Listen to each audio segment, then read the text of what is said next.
From the album Velvet Portraits, if you had the pleasure, as I did, of checking out Herbie Hancock when he came to Philadelphia and performed at the Kimmel Center, the young man on vocals and on keys on that particular song is one of the young lions, if you will, not just of jazz, of a wide variety of music that Herbie Hancock has been impressed by and has sought to mentor and collaborate with in all kinds of meaningful ways. And he's also responsible for some of the Pulitzer Prize winning sound that is attributed to Kendrick Lamar. His name is Terrace Martin. He plays both keys and saxophone, and he was featured on both instruments in a tour with Herbie Hancock, and that song is titled Never Enough. We don't really do a whole lot of slow jams in my musical interludes when it relates to things that we play on the program. But as we talk about this idea of people's legacies and how they are drawing from all different kinds of influences in the industry and looking to bond with one another or claim oppression, as some of our maligned artists have been doing in recent history, we want to talk about some of the positive collaborations that are existing and ways that people can express their Black manhood and even their sexuality in ways that are not exploitive. And so that song is certainly an indication of that. This is Stephanie Renee welcoming you back to our TGIF edition of The Source, and Mike Dennis is in the house for this week's edition of Reelblack Radio. Hey there, Stephanie Renee. Howdy. How are you? I'm great. I'm full of free thought. I'm thinking freely today. He was also late. For those of you who saw him rushing in here.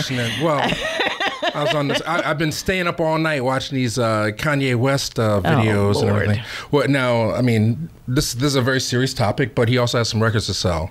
So what are you making of this whole thing? I know you guys have been talking a little bit about it. I haven't been talking about Kanye much because I don't have much to say. I think that one of the things that I think disturbs me about the general conversation that we've been having about Kanye is Kanye has every opportunity to be loud and wrong.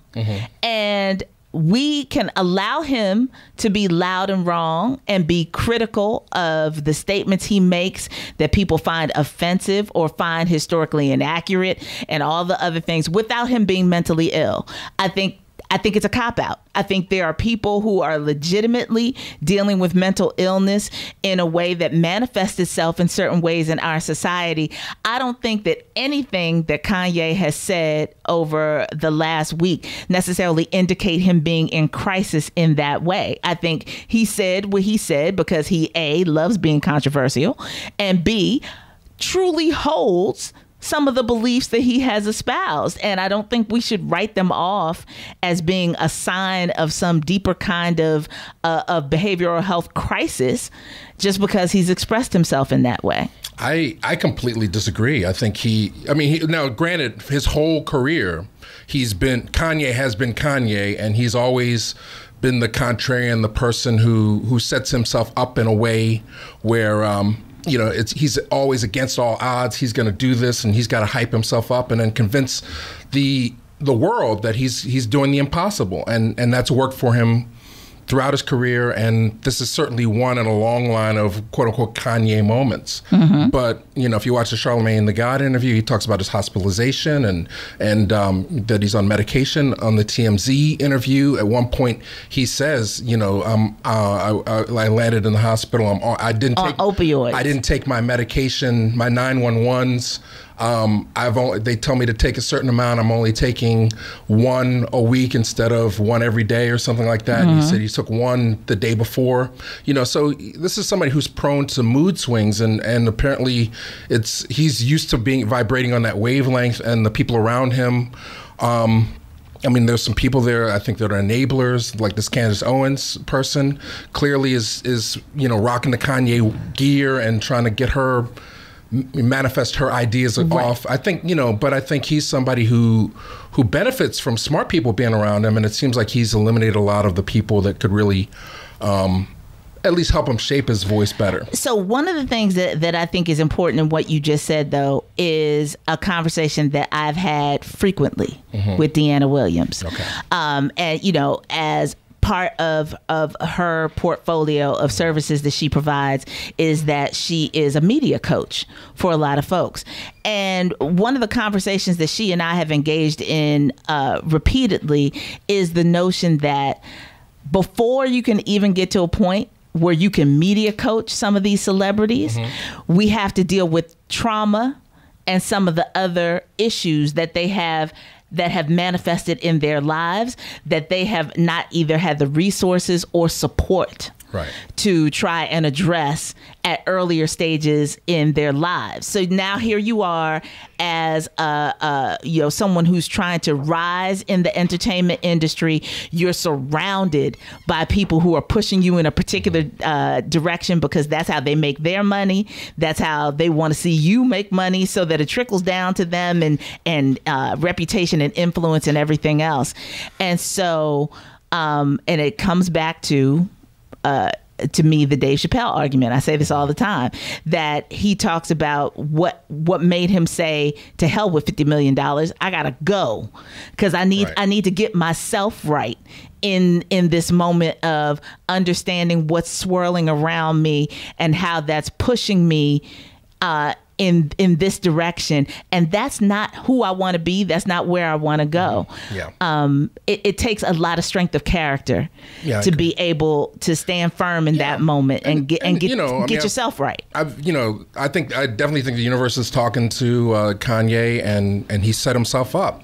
You know, records don't. He's not gonna make as much money off these 5 albums that he's gonna drop in the next 2 months as he did on one Facebook Live. Look at my face. 5 albums. He's got his own solo album, and then he's got one with Nas and Tiana Taylor, and there's a whole bunch of records he's trying to get done at the same time. He's been dropping these records, so he's putting a lot of pressure on himself, and financially he's put a lot of pressure on himself because he's bought all this land and he's gonna develop it, and he's got all these grand schemes for things. And I think, you know, watching the Charlemagne interview, he certainly is capable of achieving all those things. You know, it's not above his bar. It's just the system. You know, being a black person in America is making it extremely difficult for him to reach the levels of creativity that he sees for himself in his mind. But but again, this goes back to what you said about who you surround yourself with, because nobody does that by themselves. Not a single solitary person builds that level of success without having people you can trust around you who handle various aspects of building that enterprise in order for you to be successful in that regard. And I don't get the feeling that in terms of all of the resources that might be on Kanye's team right now, that everybody is in their solid pocket of how to advise him to get to that level. I get that sense. He does have a design team. He has a lot of people working under him. He's developed himself to the level of entrepreneur, artist, business person. He sees himself as a fashionista, you know, somebody who designs things. And I think, you know, to the TMZ thing, taken at its worst, is okay, here's another public meltdown a la Mariah Carey or whatever. It's something that you kind of want to hope that they grow out of and get past, you know. But he, you know, give it to Kanye. He said the one thing that's going to irritate every person on the planet and spark some debate. So on another level, it could be a grand scheme of performance art. You know, time will tell. I mean, you know, he may have inadvertently, you know, I don't think that he's happy with all the weight that he's put on himself, quite frankly, from a personal standpoint. And I think on a certain level, his subconscious, his free thought is like, hey, I'm on TMZ. Let me commit some career suicide. Let me see who really is rolling with me. You know, who really loves me, basically. Like, because the people, he alienated a lot of his fans with that statement. Yes, he did. And he knows the records ain't gonna sell the way they did back in 2004. So I think, you know, just like he needs proof who loves me. I think it's a form of career suicide when you do things like that. And clearly he's delusional if he thinks somebody is like an ass whooping is less than being bumped off. I mean, he has he's on his own planet. There's a lot of things something's going on in his head, right? That we can't figure out. So the one thing I will say, I have never been, like fully on the Kanye bandwagon. I think he is a brilliant producer. I wish he would leave the rhyming alone. I don't think that's his strong suit. But more importantly, as all of this stuff began to manifest itself, I want to remind people who are quick to critique and write him off that he's the father of 3. Yeah. And for me, that's the biggest challenge in this moment. It's fine for you to personally take issue with things that he has said and things that he has done, but there is also a level of sort of vindictiveness that sometimes seems to manifest itself in statements that people are making about him because he has been successful and because of some of the choices he's made that are not fair to the idea of him being successful as a husband and father, even if you don't agree with his choice of mate or whatever else, that we shouldn't wish for this brother to lose in the concept of the fact that he's got a family and he's a creative spirit that needs to express and all of those other things. So you don't have to buy the albums, but he should be able to live in a world that allows for his success to be possible. Yes. And to be able to create opportunities and doorways for his 3 babies that are reflective of the success that he's worked hard to attain. I completely agree. I mean, Kanye at base level, he's a true artist. He's very pure. He's very in touch with his creativity. And I think that's why everybody respects him and they tolerate the things that he goes through. And I think, all artists, all consumers need to recognize that art comes from a very impassioned place. You know, you have to make this stuff happen. It comes from somewhere. It's always there, but somebody has to bring it to the forefront. And what he's, I pray for him. I hope that he manifests the things, whoopity whoop. I don't know what that was. Some car outside? Yeah, okay. Some motorcycle. Such is life. I hope that he manifests this next level of whatever that's going to be. But I've seen it happen with so many artists, when they start preaching the love and stuff. I mean, it's like they start channeling the John Lennon and the Bob Marley and stuff. And I've seen so many black artists, when their transformation is they do speak at their core originally for a black audience. That's who makes them. But eventually, James Brown is living in America. The white folks are the ones that are supporting him. Ray Charles, as genius as he was, America the Beautiful is what he's known for. And I think, that's another discussion in terms of like, as you gain monetary success and social success, you start to see the world from a different lens, and it doesn't always reflect what the audience loves and knows you for. So I hope this growth process that he's going through is a growth process and not a level of self-destruction. But I wish he would go find a bread truck in Hawaii and sit there for about 3 or 4 years and then come back with a superstar appearance. I don't think anybody's really waiting for a Kanye record. I think he's doing 5 because he needs money and attention to support his next endeavor, and it's not a good look for him from my standpoint, for him to not be in control of the image that people see of him. But I think he's always accepted that as his role as a media icon, and he sees that as a way to, like, he's willing to take those bullets in order to advance people's thought and thinking. So I'll still ride and die for Kanye. I think sometimes it takes me a couple years for me to figure out what he's saying, and I do miss the old Kanye. But as an artist, I think it's important that we allow people to grow and channel things and let us see the world from their point of view. And if we don't agree, then it's a great topic of discussion. But I wish there were more discussions about it's Mental Health Month. I wish there was more discussions about that as opposed to the spectacle of it. Right. And so I want to come back with that and talk about sort of the outgrowth of public conversation that we would like to see happen around some of these artists, given the challenges that have been front and center in the media over the last couple of weeks. We're going to go ahead and take our next break. But for those of you who want to join the conversation, 215-634-8065, toll free at 1-866-361-0900. Mention me on Twitter at WURD_S Renee. And are you checking your I'll check it. Whoopity whoop. Whoopity so whoopity whoop. If you would whoop, like whoop, to tweet whoop, Mike directly, you can tweet him at Reelblack, REEL Kanye, yeah, genius. BLACK.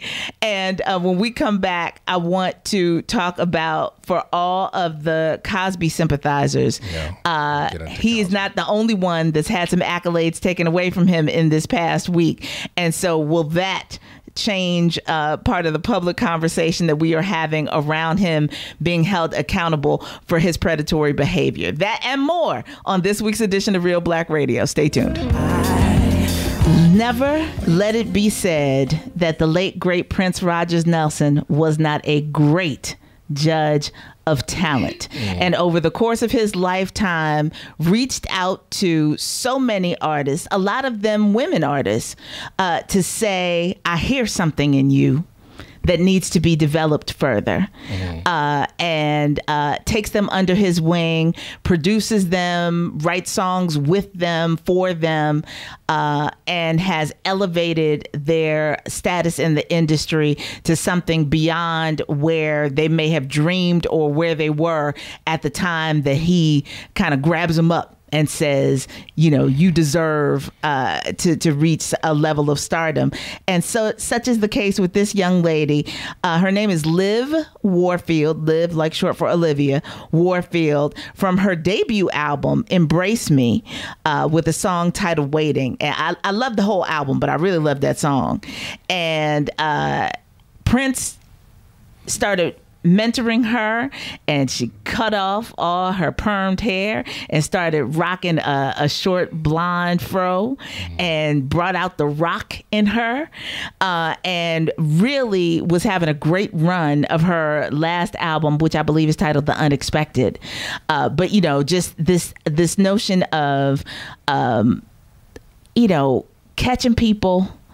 We've been You're setting yourself up. I don't know if I want to say this, but God told me, you know, Prince is very special. I love Prince. We both love Prince. Everybody loves Prince, right? Prince, and certainly he found beauty as his muse, as manifested in the female species. I'm reading Mayte Garcia's book, her memoir about their love. It's a love of a lifetime, and Prince was a true artist. The way, even to the point where he dressed.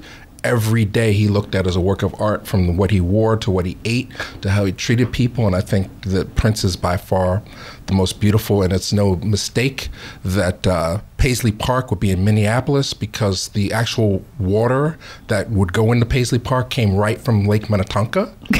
So I think anybody who even took a bath at Paisley Park was anointed in some form. With all this special mojo. Would you like to take a bath? Now, what's going on in R. Kelly's house? I don't know where that order's coming from. Oh, Lord. We'll get to that. But we have several callers that have reached out to join our conversation. Don't take a bath if you're at R. Kelly's house. Stay away. That's right. Don't stay drink away it. From everything. Don't do anything. First of all, don't go in the door. Don't cross the threshold. Cosby, don't take any water from that mansion. Stay away. No alcohol, if no you're nothing. At Elkins Park mansion, stay. I don't know where that water's pumping in from. Please. So we're going to pause that. We're going to the phones. Line 1, we have Maurice calling in from Southwest Philly. Good afternoon, sir. Where you been at? Up here. You're supposed to be on every day, Sunday and Saturday. Hey, listen, that artist you just put on, see, that's why we need Club Renee, so you can bring that type of artist here to Philadelphia so we can get a chance to experience that type of music. Yes, sir. Yeah, and you could do it. I mean, we used to have Silk City. They used to be there on Spring Garden. that would have been the perfect venue to bring somebody like that in there, or the Electric Factory or something like that. Because I'm telling you, I would go see her. I hear that. Yeah, well, Silk City is there, but they're more interested in selling meals these days, it seems like, than actually presenting the live music. What'd you say? And I'm in there eating. Indeed. So what's going on, Maurice? How do you want to contribute to today's conversation? All right. Oh, okay. Wait a minute. Hey, listen. I wanted to talk about the most egregious thing that happened that kind of slid by everybody. Okay. And that was the gentleman walking around in amber.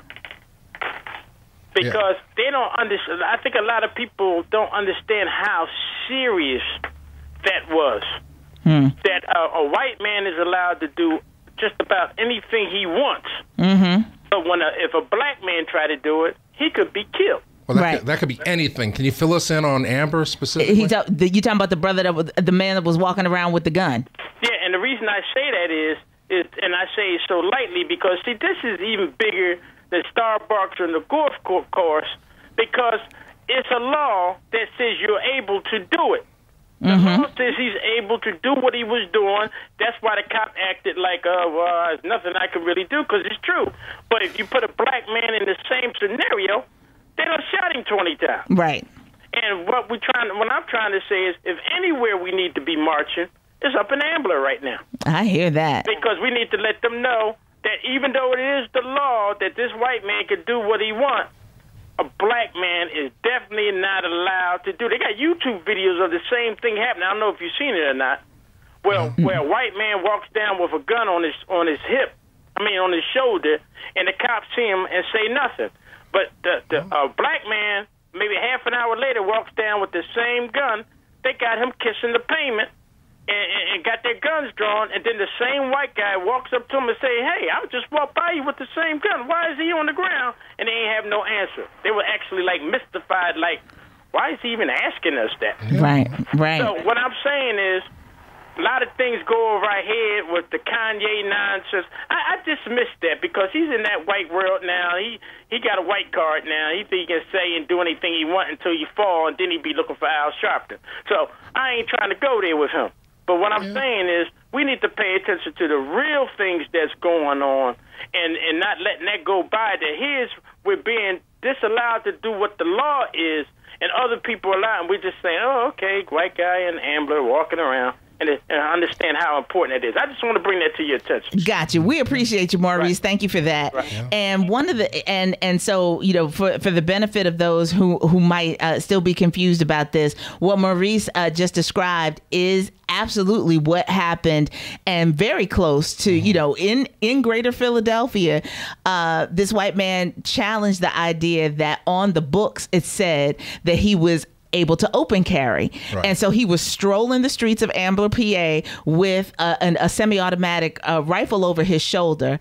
And, other than people calling this in because it made them afraid, to other citizens calling it in. But legally, he was perfectly allowed to do that. And he was drawing attention to the fact that he was perfectly allowed to do that. It was his Second Amendment right and on the local law books. And so this idea of the disparity that people are bringing up based on some of what Kanye has said and things that we've seen manifest in our lives recently. Yeah, well, there's always a double standard, so we know that going in. That's a Charles Woods issue. I'll go like Kanye. Look, if you want to talk about that, you can call John Legend. I don't know, whoopity whoop.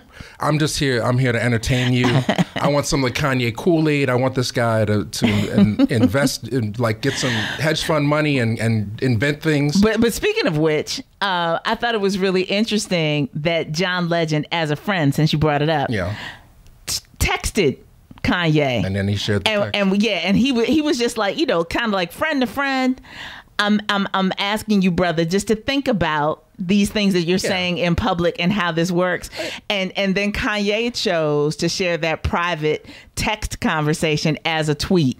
Yeah. With other he's people. Impulsive. He cannot be stopped, and it's just going to be what it's going to be till them records come out. There are other people in our daily life right now who are really impulsive with social media and what have you, and we're less than thrilled with them too. Yeah, and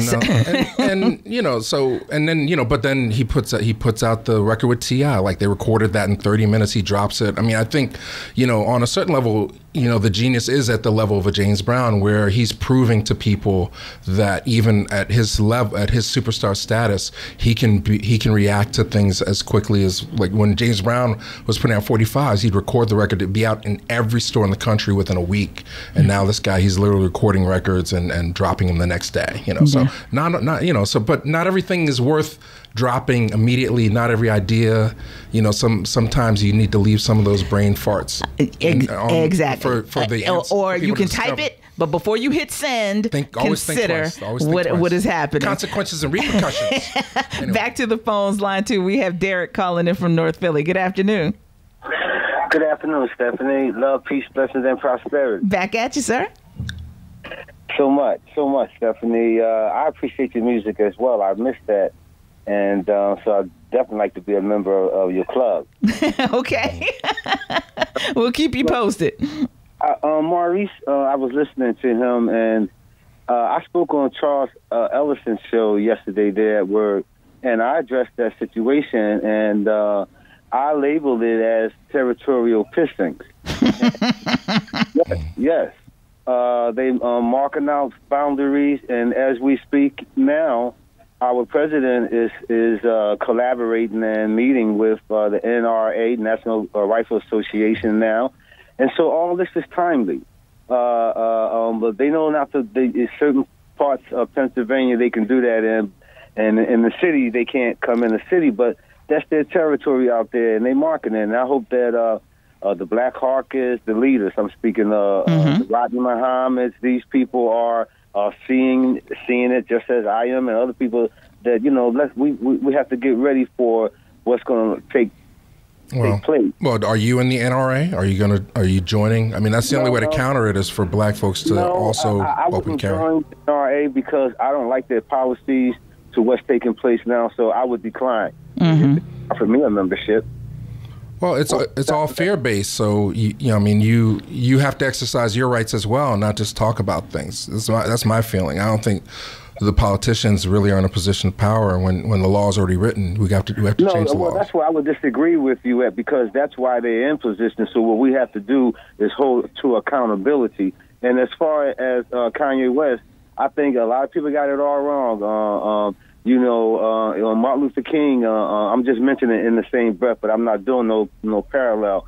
There were a lot of his statements and policies and views that people disagreed with initially, and up until the time he passed, may he rest in peace, that people didn't always agree with his opinion. But he had an agenda that was to elevate us and focus us. Similar to Kanye, people love Kanye. This man stood up to the president. He called it as he saw it with the Taylor Swift situation. Now, there's something to think about. 400 years of choice. One thing's for sure, when we got off the ship of the good Jesus onto these shores, right there, we had a choice to make, that whatever system or oppression or whatever we were coming into, we could either succumb to it or fight. Some of us, we had the choice.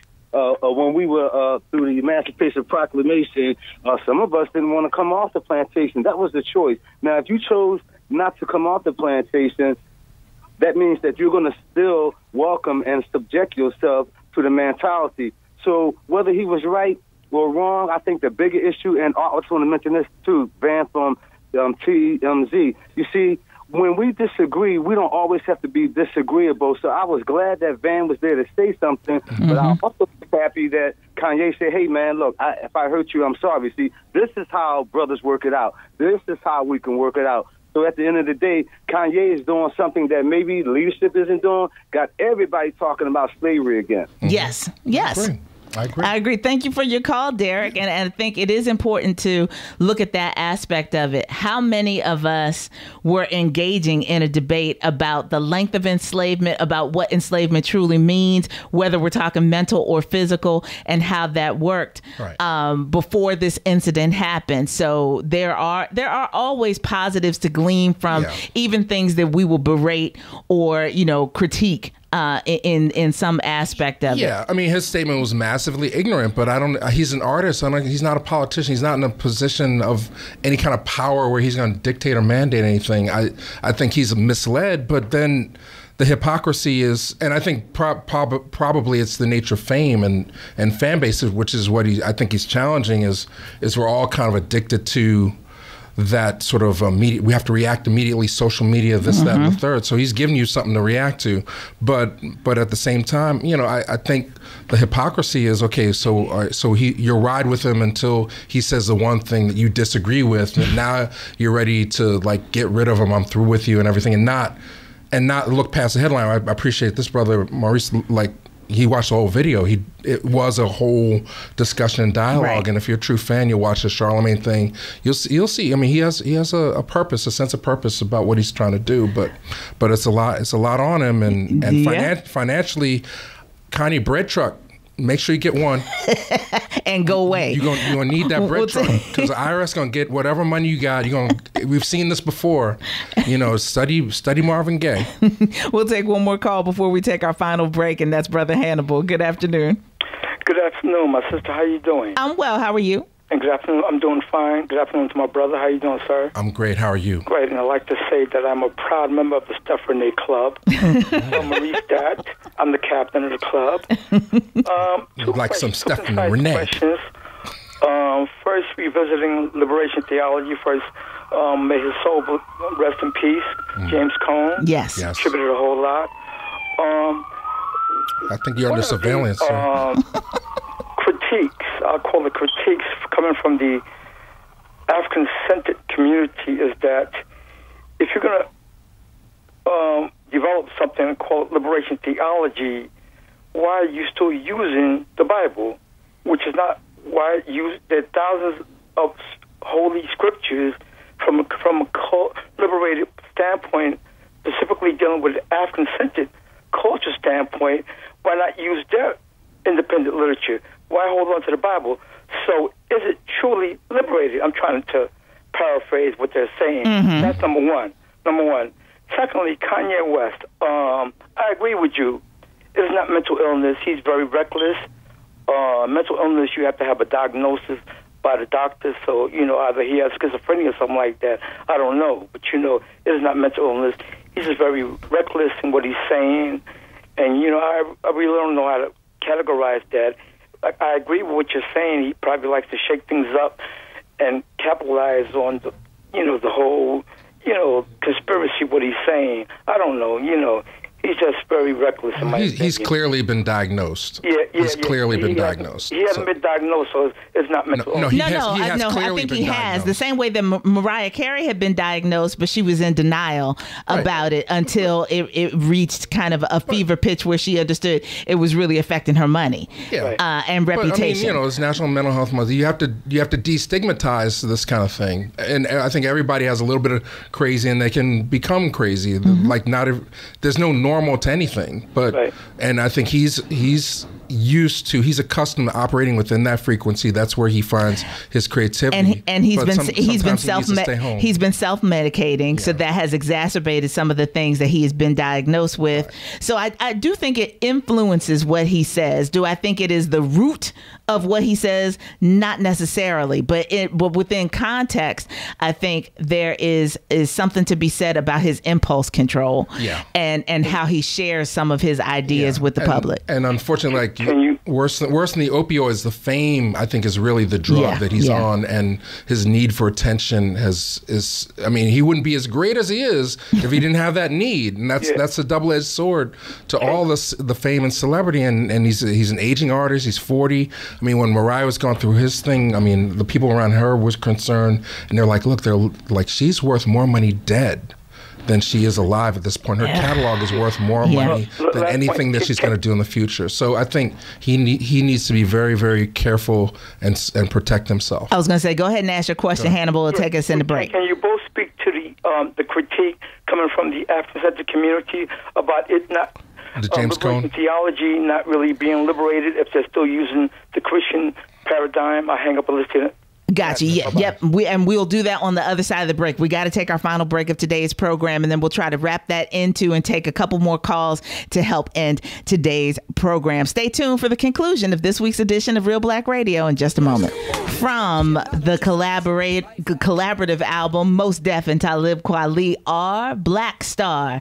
That song is called Knowledge of Self Determination, and the whole idea behind that, especially those opening lyrics from Talib Kweli, kind of brings me into this space of where I am with Kanye and the conversation that we've been having around him, that there's this idea of fanning the flame of someone's genius, fanning the flame of someone's gift, and at the same time holding them accountable for the messages that they are releasing into the world, whether it's through the music or through the film or however it manifests itself, and understanding that it's almost impossible, and I don't know that it should be possible for us to separate a person's real life from the art. It's all one package in many ways. Well, he knew what he was signing up for. That's all I can say.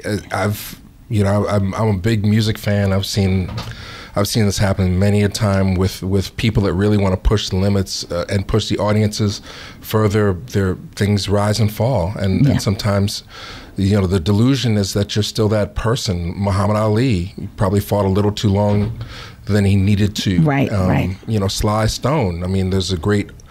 One of the best articles ever written about a musician was Greil Marcus's in Mystery Train, where he talks about how Sly, he had a vision for the future where he integrated his band and his music reached things, but then when the drugs came in and the assassinations happened, his whole image, his illusion of what could be was shattered, and he just got into the very dark period. So I think, sometimes we have to not immediately react to the art, but really look at things from a distance. And I pray that things end well for Kanye, and I hope that and that he can reconcile. But I think that he's either going to be a huge win, and he's going to be the king of this fashion empire, and he's going to continue to move thought forward and allow people to really see and demystify their whole life process. What life is about is what Kanye has always been about. But I think, he's put himself in a position where he's riding for himself. He's a very narcissistic person, and he's always been. So anybody who's invested a lot of energy and belief to their core in what he has to say really has to either divorce themselves from it or really use it to take a gander at how they digest their art. Right. And a lot of people that I love, I don't listen to their whole catalog. Maybe there's some people like Miles Davis who took art way beyond the audience, the fan base, and there's some people that can quote you every Miles Davis album, all the way through, and then there's some that just stick to like Kind of Blue, and that's it. Yeah. And I think Kanye is one of those artists, but I'm looking forward to what he has to say, but I hope it's at the level that his audience is expecting, Yeah, and that he's capable of. He's already shown us, and we would love for him to be able to continue to evolve and process and share. This is his slave moment. This is like when Prince was slave. This is like Kanye's slave moment. But yeah, I hope that Kanye is still capable of flashes of brilliance that we got from Prince, even when he released some of the stuff we were like, I don't know where you are, dude. So we've got very few moments left in the program, so we're going to try and get to the folks that are on hold, but I got to ask you to get to your question quickly, ladies and gentlemen, so we can try and incorporate that into our conversation. Line 4, we have Brother Tyrone calling in from North Philly. Good afternoon, sir. I love you, sis. Love everybody. Love my WURD family. Two things. One, don't forget, he was running for president of the United States. Yeah. And secondly, the sisters in the struggle, it seemed as though that program got lost with all of this stuff when these sisters were talking about global economics, talking about things that we need to be doing to get ourselves out of poverty, and how women need to, doors need to be open so women can get more into technology, which is something we need to do and be talking about. But who we talking about? Kanye. Talking about a man walking with a rifle. I'm telling you, black folks, we got to wake up and stop, like the brother is saying, dealing with the nonsense, and let's deal with some of the stuff that we need to deal with. Love y'all. Indeed. Thank you for that, Brother Tyrone. And I think it goes back to part of the conversation I was having with the Reverends before our segment started, Mike. Yeah. We got to be able to have parallel conversations. Kanye has, in a way, kind of overtaken a lot of our public discourse. Well, and so, we got to be able to talk about some of the stuff that Brother Tyrone just mentioned and address some of the feelings that were conjured up by what Kanye said. Without question, there's a lot of dialogue to be had. Unfortunately, celebrity rules the day, gossip rules the day. So we're human beings, we're social animals, and we're triggered to have these opinions through social media. So I appreciate WURD is a place where we can dialogue even further. To speak about James Cone, I think it's a reaction to the times. James Cone Christian theology came out when people were really connected to the church. That was his personal upbringing, and we see it to this day. A lot of people connect to the story of Jesus, to our own humanity and race relations, and Princeton Theology Center has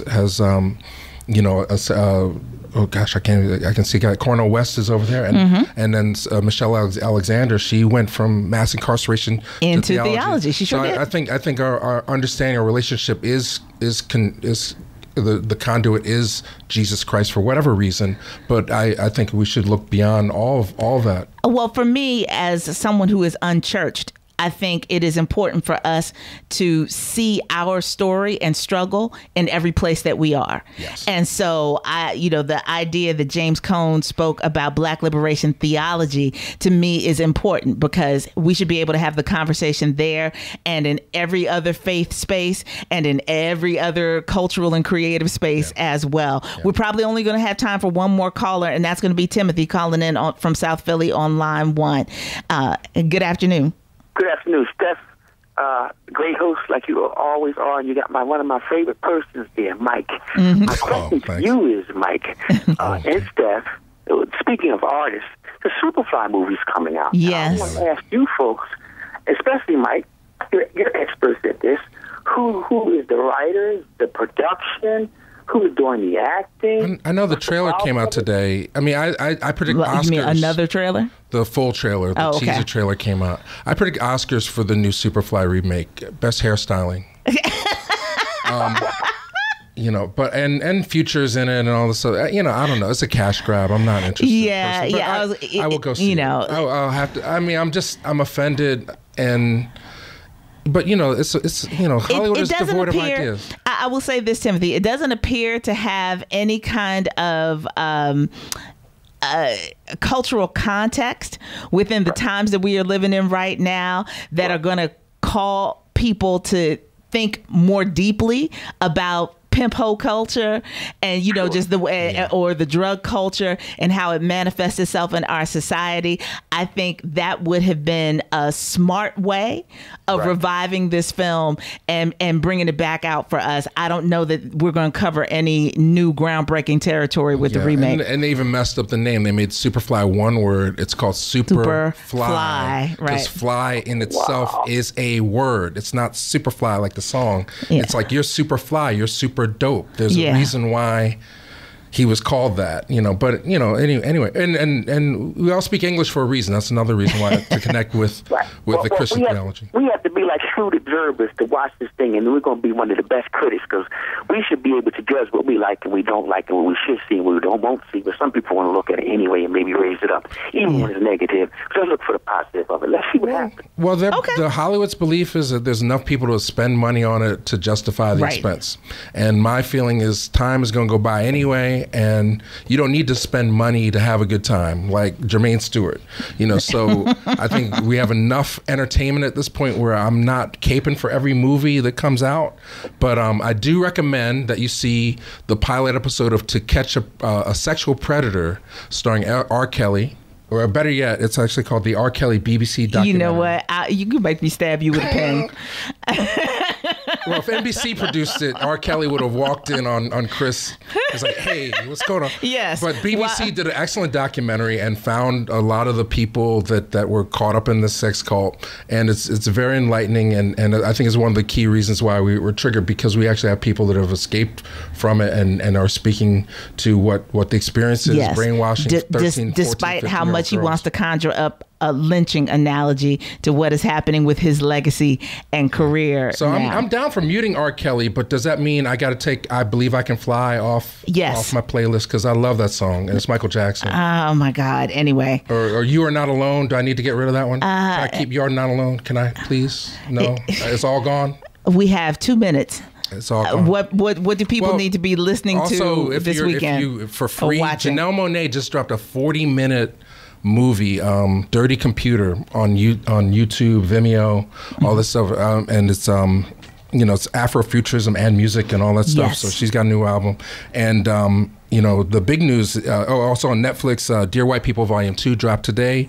and as we spoke with C. Fitz, Jules Catch One is also available for streaming on Netflix, and I think Medea's getting into the superhero game.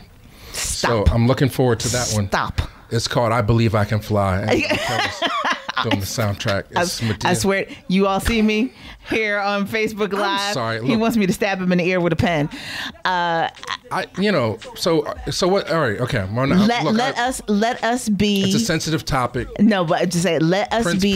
Prince and the I3s, they are beautiful muses for music, but when you go into the sexual music and you're talking about 13, 14, 15-year-olds, that's wrong. We should all erase all that music. Indeed. And for the person who called back and asked about the musical interlude I played, Liv, like short for Olivia, Warfield is the young lady that was from her debut album. The Prince mentored album is called The Unexpected. Look for it, check it out. It's great, great stuff. Brother Shamari is up next. Yes. Our time is up, Mike. I'm all about love. Can I give you a hug? Can I give you a hug? We'll talk to you next week. Take care, everybody.